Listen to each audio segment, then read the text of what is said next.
Perkenalkan, saya Yeni Lestari. Perkenalkan, nama saya Abdullah Rubadwes. Perkenalkan, saya Ruli Fadita. Perkenalkan, nama saya Muhammad Riko. Assalamualaikum Pak. Di sini kami dari SMA 3 ingin meminta izin wawancara Kelurahan Kedungkok. Ya, waalaikumsalam. Saya terima suratnya dan kami bersedia menampung atau menjadi narasumber dari permintaan dari saya. Potensi Desa Kelurahan Kedungkok, fisik, sumber daya manusia dan lembaga desa. Yuk, fisik. Kalau fisik itu fisiknya itu dikerjakan itu dalam bentuk banyaknya. Fisiknya itu jalan-jalan itu juga tadi sama. Kalau ada apa berarti betul-betul kemudian dari dasarnya Pak Karya itu dari apa BPD lah ya, dari BPD sama PU. Kalau sumber daya manusia kayak pendidikan, pekerjaan. Kalau pendidikan sini kan paling banyak itu dari SD, SMA itu. Kalau dari sarjananya itu kena itu nggak pendidikan. Kalau Pekerjaan itu di situ banyak yang kerja itu dua swasta bertani. Kalau PNS itu sedikit, tak terlalu banyak.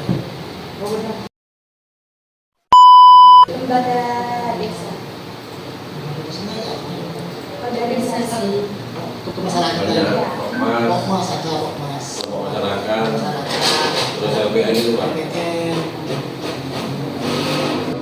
Masyarakat yang menjadi pembantu. Fisik, infrastruktur yang kurang.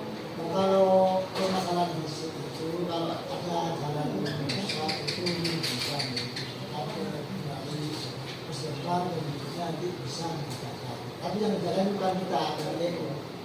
Kalau usulan dari nanti dari muskil dari mana dari Lokmas itu dari kelompok masyarakat yang jalan. Mas. Kalau yang sosial, Kalau sosialnya dari Pemas ke masyarakat. Kasihkan apa? kalau masalah ekonomi.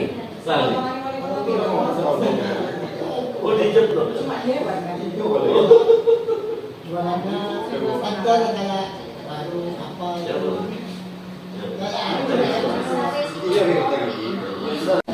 Bagaimana pengelolaan pembangunan desa dari komunitas dan masyarakat partisipasi? Ya, kalau pembangunan di kelurahan ya, setelah dilakukan untuk akuntabilitasnya itu menggunakan sebagian besar dari kelurahan itu menggunakan kelompok masyarakat yang ada di kelurahan ya. Terus apa tadi transparansi? Nah, kalau transparannya setelah kita mengerjakan proyek pembangunan di kelurahan, kita mengupload atau mengisi ada yang namanya aplikasi Jaga Kasa yang punyanya kejaksaan. Jadi kita upload ke sana termasuk dokumen pendukungnya, foto dan lain sebagainya. Itu di-upload atau diisi ke linknya, ada namanya website Jaga Kasa di kejaksaan. Jadi siapapun yang mau mengetahui hasil atau pelaksanaan dari pembangunan di desa atau di kelurahan se-Indonesia itu bisa melihat, siapapun bisa. Jadi itu untuk mendukung prinsip transparansi ya, tidak ada sembunyi-sembunyinya. Oke, lanjut. Kalau dari Partisipatif, jadi karena ini pembangunan untuk rakyat kelurahan. Jadi sebisa mungkin atau sebanyak mungkin kita melibatkan dari warga sekitarnya supaya mendapatkan efek positif, bisa kita memperkerjakan warga sekitarnya. Ya. Terus dalam segi pengawasan berarti warga bisa ikut berpartisipasi langsung dalam menjaga kelangsungan dari hasil dari rumah. Ya. Lanjut, kalau berkelanjutan, jadi hasil pembangunan dari kelurahan tidak semata-mata langsung ditinggal. Jadi ada tiap tahun namanya pemeliharaan aset yang dibangun. Bisa menggunakan APBN dari pemerintah kota atau dari swadaya masyarakat. Ya, kalau yang mengikuti biasanya warga sekitar dengan sadar memelihara, membersihkan atau menambah yang besar-besar sedikit itu biasanya warga sendirian. Apa kendala utama dalam pembangunan atau perawatan jalan desa? Kendalanya biasanya dari faktor banyak sih. Yang pertama itu dari faktor cuaca ya.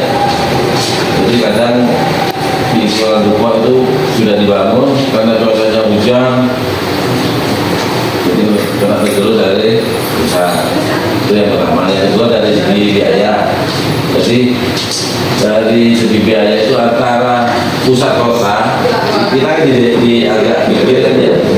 Jadi anggarannya itu beda. Kalau di pusat kota itu dananya besar, hasilnya juga kelihatan. Kalau di sini kita memilih prioritas mana yang lebih dulu hujan itu yang dipilih. Jadi yang lainnya masih menunggu. Tidak langsung semua dikerjakan. Itu mungkin dari segi dana ya.